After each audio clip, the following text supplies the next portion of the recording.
And our prayers go out. We don't know what the rest of the story in Vanuatu is. 6 confirmed dead, over 30 injured. And the death toll is sure to be more than that. And it was so ironic that the president was in Japan at a disaster conference when a disaster struck. There's no such time as a perfect time for that. Okay, we were sort of explaining a little bit earlier this morning that we've got some very significant things happening this week in the Big Square building, and that is, it's crossover time, so that means the last minute hustle and bustle is important. And those of you that have been waiting and procrastinating, you have very little time to do that while these bills get parsed back and forth. First thing in the morning, we say good morning to Beth Fukumoto Chang, and this is it. This is what we're all looking for, right? Yep.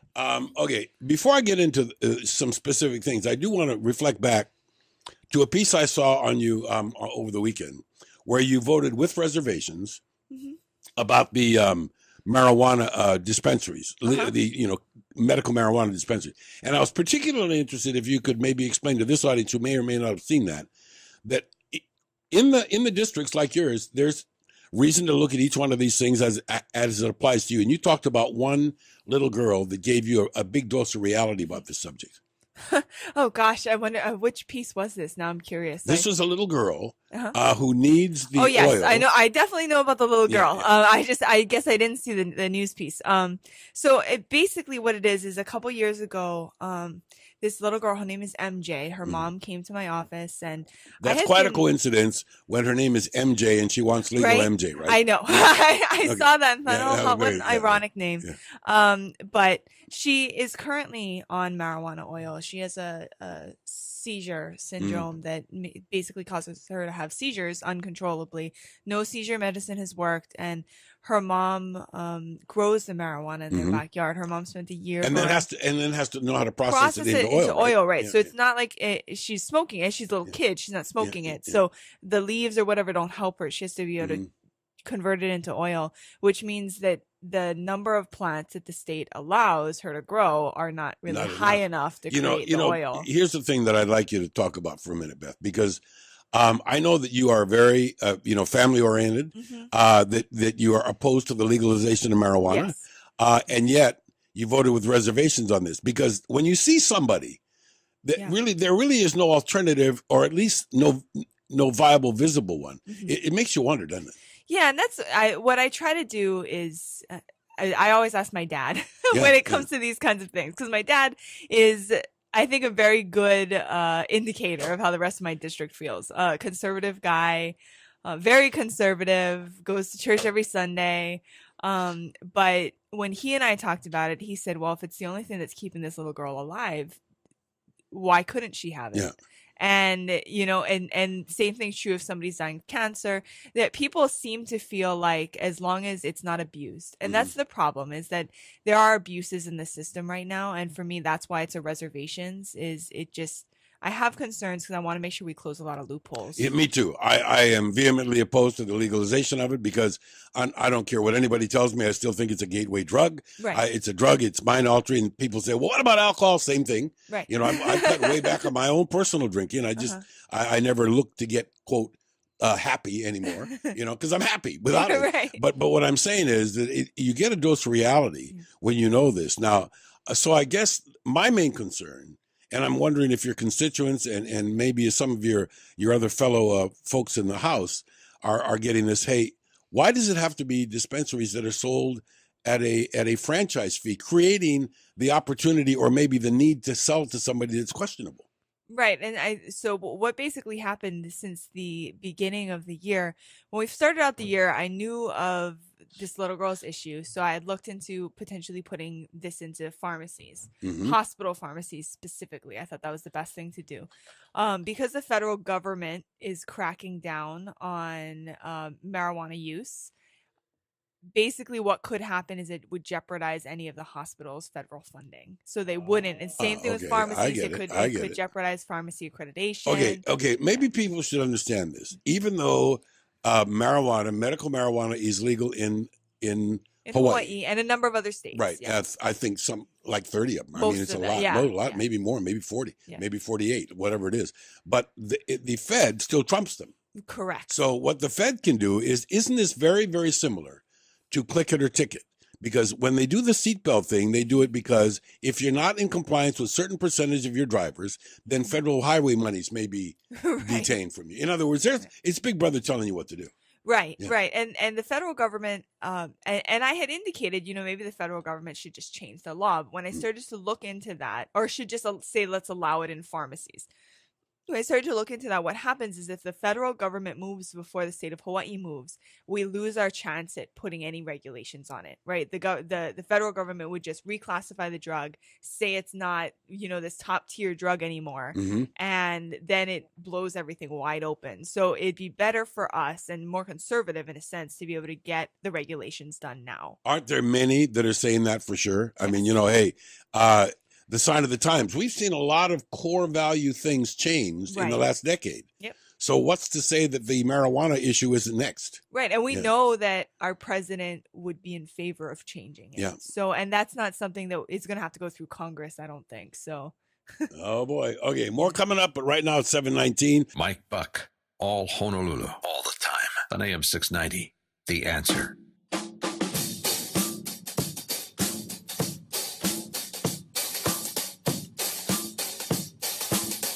Okay, so I was using a little bit of an analogy earlier before Beth Chang got here, talking about what happens after this crossover. It was a very timely article that came out, Beth, that the governor, first of all, the House has taken a look at the budget and trimmed several more million off. Yeah. That being said, it doesn't seem like that's a deal breaker. It seems like it was taken a look at. Is there any more? I mean, is there any more trimming going to do, or are we kind of done, do you think? I think the Senate tends to come in higher. So I don't think that this budget will get any lower. And quite frankly, the only way to trim the budget is to cut labor costs. Yep. It's really the only thing. And I don't foresee that in the near future. Well, the thing that is of major concern, you and I have never spoken about this, although I've spoken with lots of other, quote, ins and outs in politics, is that the slow but sure move to privatization is what really concerns the old boy network, because they're so umbilically attached to unions and the unions that we have in the state. Lots and lots of our payroll dollars go to unions that seem to be getting away with just about whatever they want sometimes. Yeah, and some of the privatizations, for example, some of the hospitals, it wouldn't actually get away from unions. It would just be private unions instead of public unions. Sure. So it's, yes. Nobody wants to begrudge somebody not to have representation. Right. And particularly for the Democrat members who have been very dependent on the public sector unions specifically, it is concerning. Okay, so that being said, my comment was before you got here. Was it less of a struggle, by the way, this morning on the roads? It was less bad, but surprisingly still not good. Well, it's never going to be good. It's going to be less bad. Sometimes it's not so bad when school's out. Yeah. Isn't that a terrible compromise? Well, it wasn't too bad. Right. That doesn't mean it wasn't bad. It just wasn't too bad. But what I'm getting at is that, the alternative is we always have these things pop up and the budget gets set, and then somebody comes in and says, hey, you know what? We got to do this. Right. And so what comes around again is I want to make sure that people understand, is the GE tax being buffeted, and is there a moat around it this year? I mean, I don't know what's left except the 0.25% reduction in the extension for the rail, which I totally don't understand. Right. I don't think there's going to be any, nobody has talked about any increase, any measure that would have allowed an increase, I think, is dead at this point. So I don't think there's going to be any GET increase. Okay. Yeah. Now that everybody goes, whew, a collective sigh of relief. Yeah. But that doesn't mean, and people need to understand this, what the state does is provide a whole bunch of stuff with its budget, with its multi-billion-dollar budget, that the counties doesn't. However, the counties that feel strapped, they still have their opportunity to increase something else. If it's not the GE tax, what's next is the real property tax. Right. And most of them are saying, Honolulu County is saying if we don't do the rail, it's going to be a 30% increase in property tax. Yeah. Yikes. If we don't do the GET. Right. That's like blackmail. It is. It is. And really, when we talk about the GET for rail, In my view of it, it's not that the legislature is increasing the GET. We have to extend to the counties the right to increase it themselves. So they would have the choice, GET or property tax, or kill the rail, but that's their decision. Well, see, when you were talking about earlier, the biggest cost being labor, there's any number of people that say, all right, there's so much duplicative work going on. Why don't we really have a tough look at parks and roads and this and that? There used to be this huge, big delineation with national park money and national road money dependent on separate entities. Is that still the case?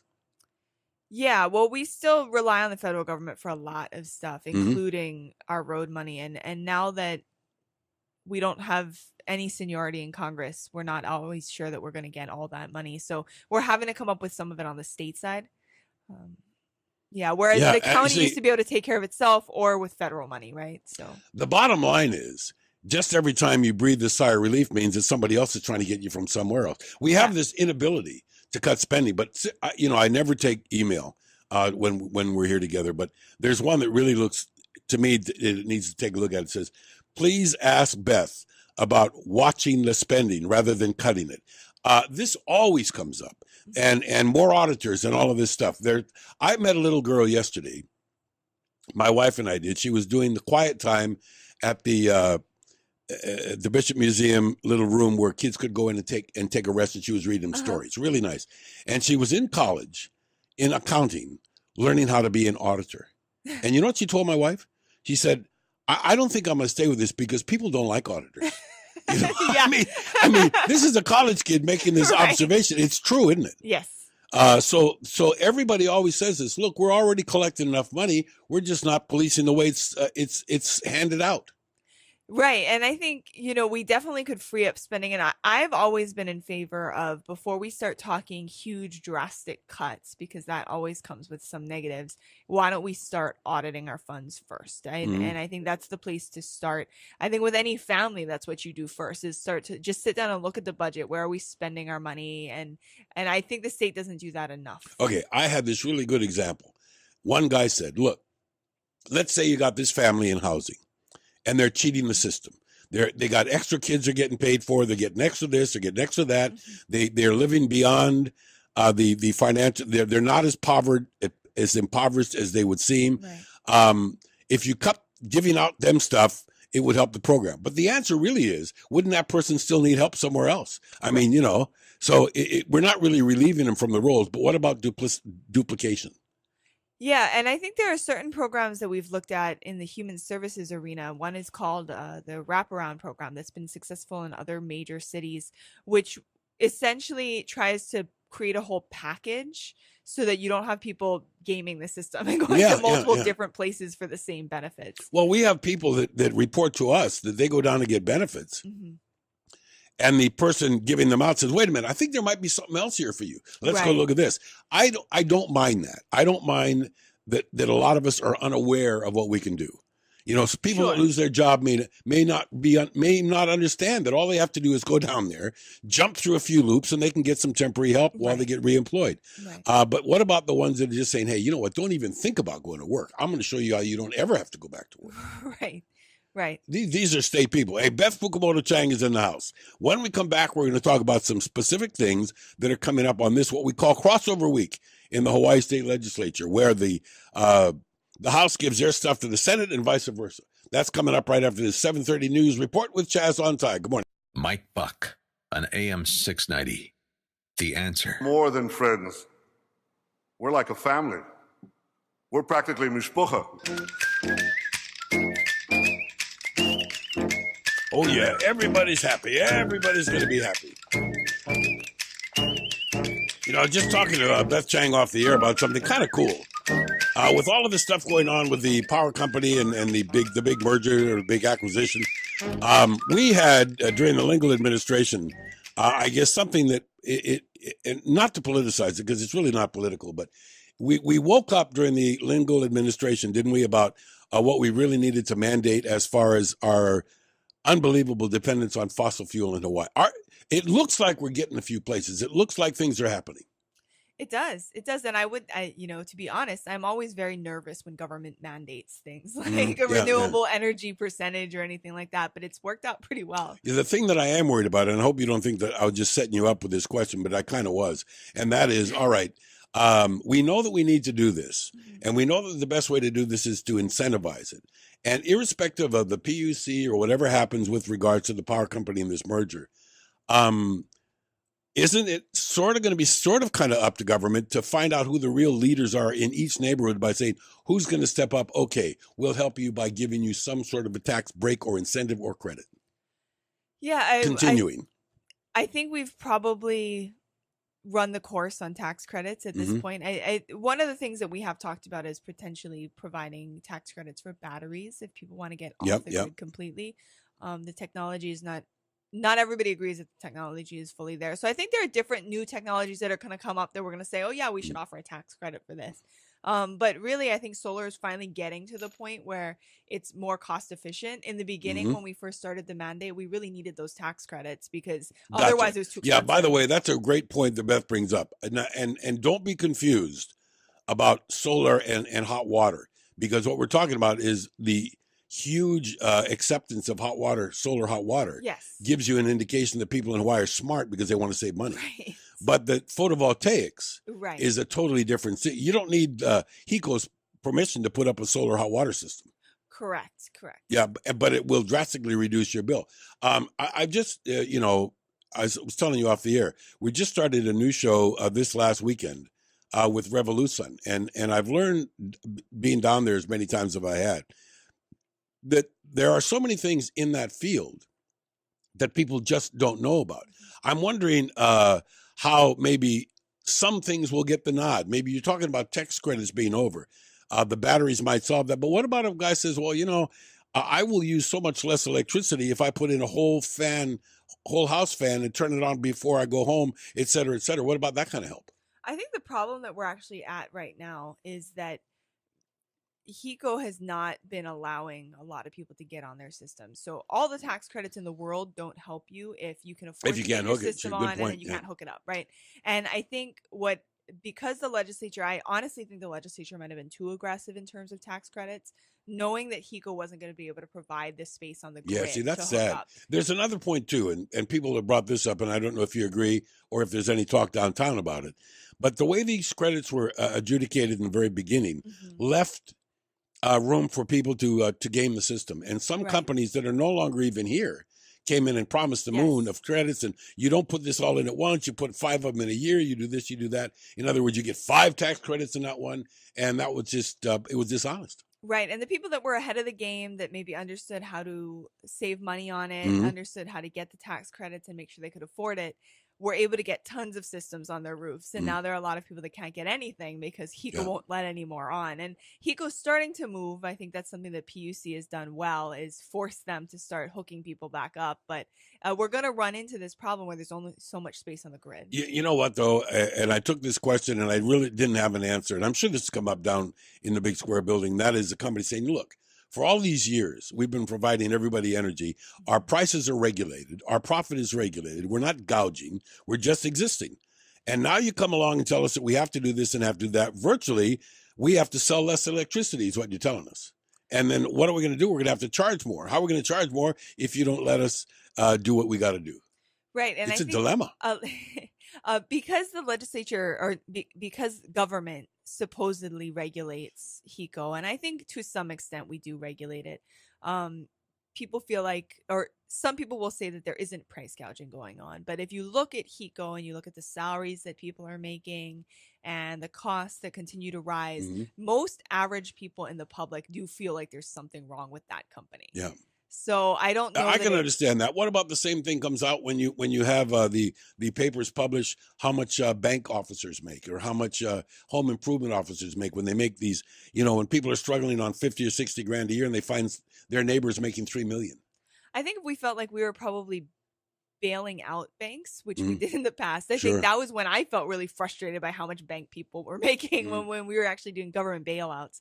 But for us, I think we feel like it's regulated. This is a regulated thing. We only have one option, which is HECO. Yeah. We don't allow microgrids. We don't allow, a lot of other options. Yeah, I got to laugh because I've been watching this stuff about people living in it's like Life Below Zero. It's one of those reality shows, okay? And it shows people, grid. They're hundreds of miles from the grid. Yeah. And they make it because they're forced to. And everybody says the same thing. The technology follows the need. There will be developed, and there will be a time when we laugh about the 2015 roadblock against solar. Right. But same thing. We've had any other number of things that have gone in legislatively. What other bills are there that are energy related that are still alive? Do you know of any? Yeah, there are a few, and I think the Energy Committee in the House has been very aggressive, specifically in going after HECO and NextEra, making sure that they're being transparent about this merger. One of the things that I voted against was a price cap on solar interconnection fees. Mm-hmm. So right now you pay a fee. This would cap it and say we're going to go with a national average. Now, gotcha. To me, that We've been sounds hurt like with that the before, gas haven't cap, we? Yeah, right? yeah, And yeah. Gas cap. this makes prices go up, I think. Yeah. Or it can. And Remember how relieved we were a couple of years ago when you were just a cub, when they said, well, look, we're just going to hook our gasoline price to the California wagon. We'll be fine. And then look what happened in California. Right, and it's funny because this is coming out of a committee chaired by somebody who's about my age, and I only vaguely remember the gas cap, only vaguely because my parents complained so much about it. Yeah. And that was probably the first Republican conversation I overheard. It just price caps are really bad ideas. So we actually had a funny discussion about this particular bill because the chair came up to me and said, "Do you understand? You just voted against something to keep the prices down." And so we had a conversation about caps not doing that. So. Isn't a similar psychology or philosophy being applied right now with regards to our hospitals? I mean, if all of a sudden the state hospitals are looking to the private sector, that means they're throwing up their hands and saying, we can't do the job. Right. And once again, isn't it all about labor and the costs? Yeah, it is. And the question, though, is that the private sector hospitals, a lot of them are dealing with labor. I mean, sure. And so, but they are, and they're dealing with it. Correct. Yeah, I was going to say successfully. Right. So is that more of a management problem on the part of the state? I don't know that it's 100% on the union. I think that's also a state issue, lack of leadership in the past from maybe the governor, from the HHSC board. And I think there are some things that we can tweak to try to make sure that. Let's take a look at another thing. I do know that that we have a confirmation with regards to the public safety department that the former prison guy is now the head, and I'm wondering how the Republican caucus feels about that, with the fact that they're always saying poor me, we have failing infrastructure, we need help. Yeah, I think, well, in terms of public safety, yes, I think there is some failing infrastructure. When you look at the number of escapes, it's shouldn't a little be that easy to get out of jail. Shouldn't be that easy. So that is partially an infrastructure problem. It's also a staffing problem. Again, that comes down to, I think, leadership from the executive. Okay, you know what? By the way, as a reminder, Judge Stephen Alm will be my guest in this time segment tomorrow, talking about the HOPE campaign, because there's a lot of people that poo-poo it, but they don't understand, right, in some respects, Beth, that they're dealing with really some tough cases. And so there's going to be some recidivism. But isn't the main objective is to get people out of jail because we can't afford to have so many of them in there? I think that's part of it, is that the cost of keeping people in jail is very high. Now, I'm relatively tough on crime, so I would say if somebody needs to be in jail, they need to be in jail, and we need to pay for that. If there's a way to reduce responsibility costs, of society, but I would like to make sure that we're keeping people in jail. But that said, there are people that cannot go back. They don't have to re-enter jail once they're released, if they're released early. There are a lot of cases like that, and I don't think there's anything wrong with taking a look at something like the Hope. It's interesting you say that, because we also do a monthly show with Kim Buffett from Crime Stoppers, and there's a tremendous amount of cooperation between the Hope program and Crime Stoppers, and yet a lot of the people that are the most wanted on Crime Stoppers are on the Hope list. In other words, and it makes the program look bad. Yeah. But yet here we have yet another 3 municipalities on the mainland last month adopted that program. So that's good stuff. Hey, more coming up. Beth Fukumoto Chang is in the house. We're talking crossover. This is the last chance to talk before the bills go each way. Of course, next week we'll have plenty to talk about. This is Mike Buck on AM 690, The Answer.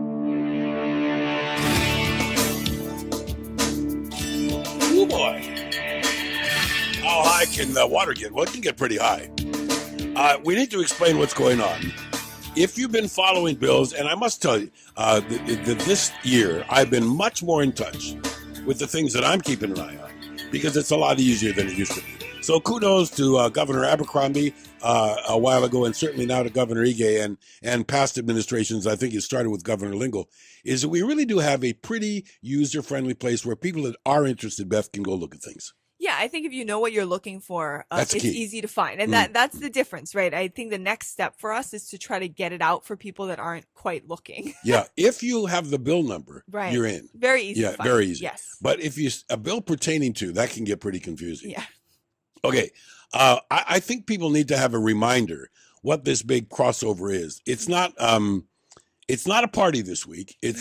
But you have to really get things basically out of the House into the Senate and vice versa. Yeah. So the last thing actually to cross over is the budget. Mm-hmm. Everything crossed over Tuesday and Thursday Thursday of last week. Yeah. So the House passed out about 200 plus bills on Tuesday. Mm-hmm. And did you get watery eyes the other day? You had to read a lot of stuff, right? It was rough. Yeah. And voting on it was all really rough too. I think we got there at 9. We left at about 6:30 after voting on everything. Yeah. So lots of tough measures, and it's always funny because things will go super fast, and you'll be like, "Oh, we're gonna get out really," and then there'll be a stop. And then you just stop it. I think this time it was stopping at sex ed, and it just from there on, every single page of the order of the day was taking us a couple hours. Now that's another issue that really had nonpartisan bickering going on. I mean, there were just, and I'm not sure if a lot of it wasn't to do with the language of the bill rather than the intent of the bill. Where does that sit? Did it leave the House? Yes, it left the House. One of the things, so I was the only Republican to vote with reservations. Mm-hmm. Cynthia Thielen, who had signed the bill initially after learning a little bit more about what was in it, decided to vote against it. You're talking about Pono choices here. Yeah, it's not just Pono choices, but similar. And what this bill basically does, the way it happened in the House is we were all paying attention to the opt-out versus opt-in language, saying it, and currently the Department of Education says that you have to opt in to sex ed. This bill was supposed to overturn that and say that it was going to opt out. Now, what simply means that a parent would have at the start of the term or whatever the responsibility to decide whether or not their children is going to be in sex ed or not. Correct. Yeah. And either way, in theory, they have that decision, but it's they get to decide that to opt their child in versus opt out, right? And a lot of parents just automatically sign stuff, so opting in is probably a better thing. So we're trying to protect opt in as a caucus. Now, what none of us noticed initially was that this also mandated sex ed from kindergarten through 12th grade. Which came as a big surprise to a lot of us. Huge surprise. And they say, oh, well, it's just elementary school. It's really 5th grade, but most of the materials are showing kindergarten. Now, the reason why, for me, I still voted with reservations, and I sent a piece out immediately to explain this. At the end of the year, when we come together with the Senate, we're going to go through something called conference committee. Right. During conference committee, if you have voted no on any measure, you cannot sit on that conference committee. Mm-hmm. Now, the bill passed out of the House with the opt-in language still in. Got it. And there is a chance, I get it, right, that we might be able to take out elementary school in conference committee. So I voted reservations so I could stay on the conference committee, but I have very serious concerns with this bill. And we'll vote no if it still looks like this in the end. Yeah. And I think that therein lies I don't want to say politicking, because it's not Democrat, Republican, Libertarian politics. It's the politics of policy. It's the system. Yeah, it is. Yeah. And so there's sometimes when and a constituent might be really upset, right?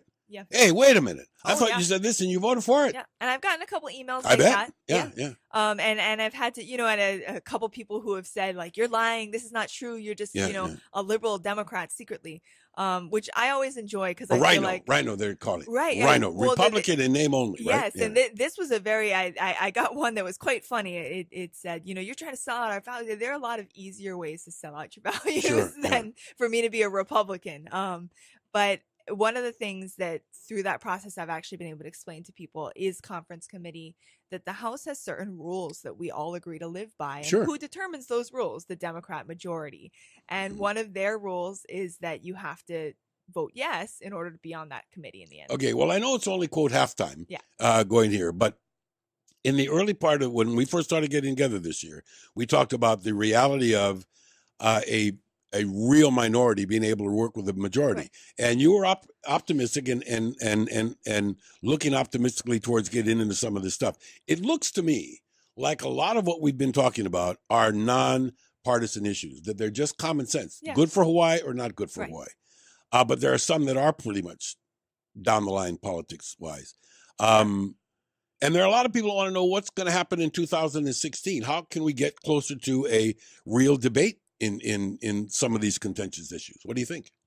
I think that for prior to during the special session, especially, we got a lot of people interested in government for the first time, which is great. But when that translated into an election, you had a lot of things happening that just didn't make any sense. Okay. From a political standpoint, I was watching campaigns thinking, why are you sign waving there? Why is that what your mail piece says? You know, Yeah. and people sort of, and a bunch of rookies essentially. And I think There's some though, Beth, that are saying we ought to have new rookies every time. right. You know, but you got to be smart Yeah, when you do that, right? So there's nothing wrong with being new to the system as long as you're willing to learn. And I think what can happen in the next 2 years and what would give more hope to a more balanced government is if we had people willing to say, okay, what is the process? What are the rules? What are people looking for us to talk about and working more towards that? It seems to me that them and us got to go. Yes. That it's got to be just us. And we have knit together as a country on many occasions. Yeah. Right now, for instance, let's take a look. Let's change subject just a minute because I know you're looking like we all are at what's going on in our nation's capital with the Republican senators writing a letter to the head of another country and saying, look, we are so argumentative at home. You better know this. If this guy makes a deal with you on Iran, we might overturn it. Right. In other words, it's between two leaders, not between two countries. Right. Right. How do we get that? It looks like such a slippery slope. It looks like we're creating more division rather than less. Yeah, and I don't know. I can't say I fully agree with the Republicans on this. I don't agree with the strategy. I understand why, and I understand that they feel like President Obama hasn't worked with them. And at some point, maybe they do feel like they have to break away and say something openly. But it sets a bad precedent for us to start fighting openly with world leaders. Yeah, but what I did notice was there are a number of Democrats that are being a little quiet about it right now, but that they admire the gumption by just saying it's a matter of this protocol. It doesn't talk about when Pelosi did a similar thing, when when Kerry is saying this is unprecedented in 200 years. So don't some of these people, because of Instagram and other things, they got to get caught pretty early in the piece? Right, and it's kind of funny it's similar with Hillary and her emails, right? Oh yeah. That she criticized people before for it, right? So I would say if I were problems, take the thing here, yeah. But when you talk about a shopping list and planning on Chelsea's wedding, that's really taking it the other direction. Well, whatever happens there happens there. Okay, so what about optimism? There are a few, I'm sure, a few loose ends, but what we're really talking about now is the budget. Is the Republican caucus happy that the budget is it acceptable? We'll give it a C. Okay. Acceptable, yes. I'm glad that it's getting lower, and I think Chair Luke has made an effort to really make the departments justify their spending, which is a good change than in the past. Before it used to be just all drinking with department heads, and that's how decisions were made. So I'm glad that things are going the direction that they are. I think there's still more room to get better. Okay, what about this? Obviously, there's not a whole lot of constituent input that's of value in the next couple of days because the bills that anybody could give input on went Tuesday or Thursday over. They're gone. Right. Well, but we have a whole bunch of new ones. But I was going to say, what about the new ones? And I still want people to be able to go and look. Okay, it's never over till it's over. So here's where you can go look and see some of the stuff before it becomes, before you're going off a cliff with it. Right. So a lot of the hearings are coming up now for the sex ed bill. The Senate's going to be hearing it this week. We're hearing a bunch of bills in housing already. So things immediately restart. So if you are following a bill in the House, watch it in the Senate. Yep. You have another opportunity to testify. We're only at a halfway point. I think people look at sometimes the votes and say, oh, well, it's passed out of the House. No. It's only halfway. Well, let's hope that next week we can talk about, all right, where we got our sleeves rolled up and we're ready for part 2, right? Okay. Beth Fukumoto Chang. And if you want to know more about what she's doing, you can reach her at repbeth.com. Repbeth.com. We'll be back. It's 8 o'clock. You found The Answer. AM 690. The Answer. KHNR. Honolulu. A service of Salem Media Group. AM 690.